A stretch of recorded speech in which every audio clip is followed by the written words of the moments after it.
Сәлем барлықтарыңызға. Сіздермен бүгін осындай ерекше, дәмді, тойымды әрі өте пайдалы тамақтың жасалу түрін көрсетемін. Үнемі күріштен палау жасап жүрген болсаңыздар, бүгін сіздерге перловкіден палау жасау түрін көрсететін боламын. Міндетті түрде видеоның соңына дейін қарап, маған тіркеліп, лайк басып, комментарий жазуды ұмытпаңыздар. Ең алдымен ыдысымызға осылай майымызды құйып, пиязымызды салып, жақсылап қызарғанша қуырып алатын боламыз. Міндетті түрде қызарғанша қуыру керек, сол кезде сіздердің тамақтарыңыз ерекше болып шығады. Көбісі айтады, бірінші етті қуыру керек дейді. Жоқ, осылай бірінші пияз қуыратын болсаңыздар, тамақтарыңыз өте дәмді болып шығады. Міне бізде пиязымыз осылай қызарып шықты. Енді осының үстіне етімізді саламыз. Етімізді де жақсылап қуырып аламыз. Етіміздің үстіне енді тұз салатын боламыз. Осы кезде тұзды салып қуыру керек. Етке ерекше дәм береді.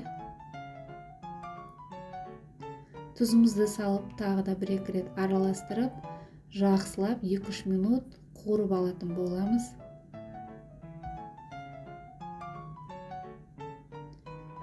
Міне бізде етіміз қуырылды. Дәл осылай қуырып алыңыздар. Енді осының үстіне туралған сәбізімізді саламыз. Сәбізді араластырмаймыз басында. Осылай бетіне қойып, қақпағын жауып 2-3 минутқа қоямыз.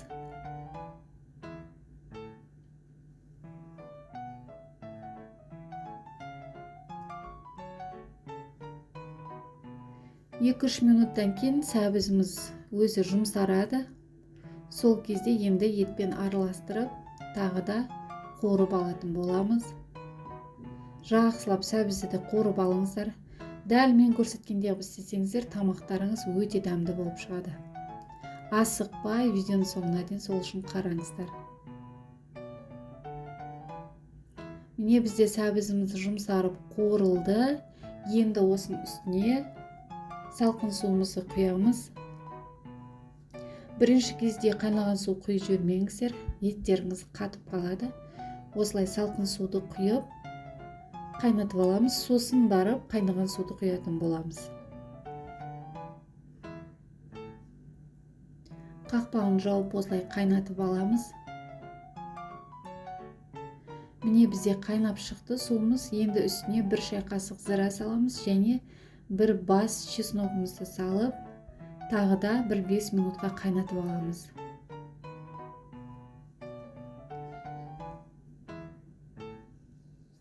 Осы кезде перловкамызды бөлек ыдысқа салып, жай ғана суға қайнатып аламыз. Тұз салмайсыздар. 5 минуттай қайнатып аламыз. Енді суымызға перловкамызды салатын боламыз. Бірінші осы чесногымызды алып, қайнаған жаңағы перловкамызды салатын боламыз. Суы тартылып кетеді, қорықпаңыздар. Ішінде кішкентай ғана су қалады. Сол сумен салып жібересіздер. Дәл күріш бастырғандай осылай жақсылап тегістеп аламыз перловкамызды. Енді үстіне, егер су аз болса, қайнап тұрған су құйыңыздар, мұздай су құймаңыздар. Қайнап тұрған суды құямыз.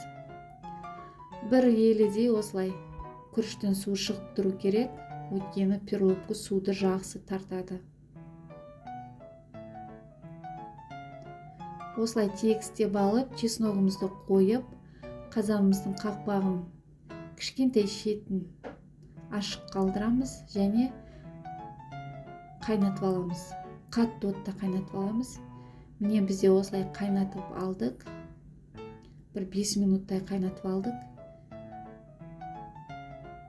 Осылай жан-жағын тегістеп, енді бетін жауып қоямыз. 10 минутқа жауып қоямыз енді бетін. 10 минуттан кейін бізде осылай суы тартылады әдемі болып. Енді барлығын перловкаларды ортаға жинайтын боламыз.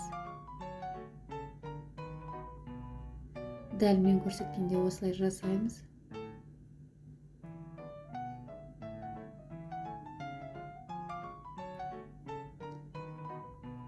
осылай ортаға жинап алып, қасықтың көмегімен тесіп шығамыз орталарына.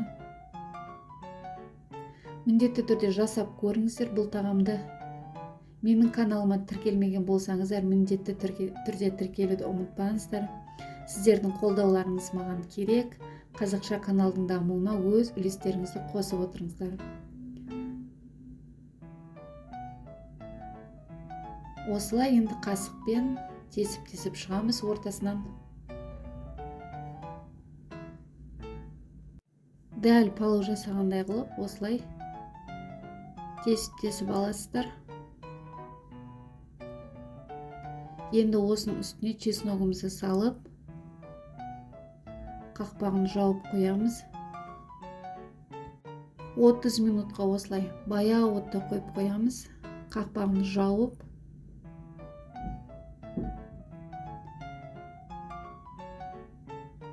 міне бізде 30 минут уақыт өтті, тамағымыз дайын. Енді отымызды өшіреміз. Енді тамағымызды жақсылап араластырып аламыз. Біркелкі барлық жерін араластырып аламыз. Барлығын араластырып алып, барлығын ортаға жинаймыз. Отымызды өшіріп, қақпағын жауып, тағы да 5-10 минутқа қалдыратын боламыз.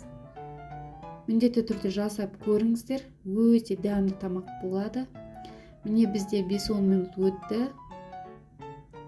Енді тамағымызды ыдысымызға саламыз.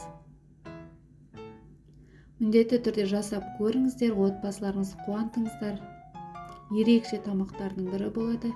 Егер де маған тіркелмеген болсаңыздар, менің каналыма тіркелуді ұмытпаңыздар. Лайк басып, өз пікірлеріңізді жазып отырыңыздар. Алда сіздерді түрлі дәмді, өте пайдалы тамақтармен бөлісетін боламын.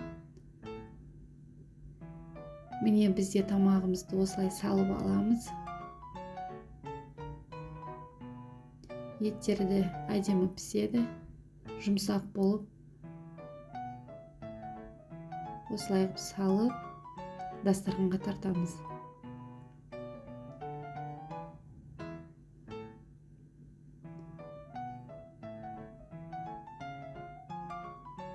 Перловка өзі суға түскесін ісіп кетеді.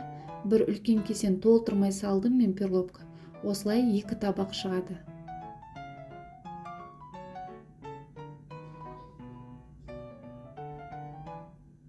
Енді дайын болған тамағымызды дастарханымызға тартамыз. Қараңыздар, өте әдемі көрінеді түрі. Енді дәмі өте керемет, дәмді болып шығады. Міндетті түрде жасап көріңіздер. Енді үстіне осылай өздеріңіздің ұнатқан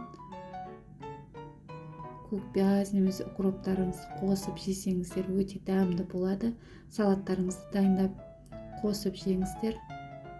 Міндетті түрде жасап көріңіздер, отбасыларыңызды қуантыңыздар ерекше тамақтармен.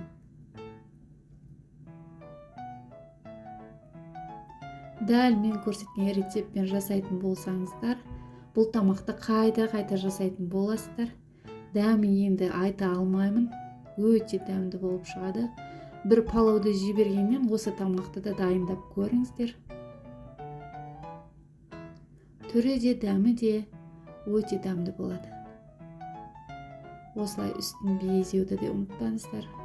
Әдемі болып шығады. Егер де менің осы тамақтарым ұнаған болса, сіздерге лайк басып, комментарий жазып, өз пікірлеріңізді қалдыруды ұмытпаңыздар. Барлықтарыңызға ас болсын, міндетті түрде осы тамақтарды жасап көріңіздер. Және менің каналыма өз қолдауларыңызды беруді ұмытпаңыздар. Сау болыңыздар.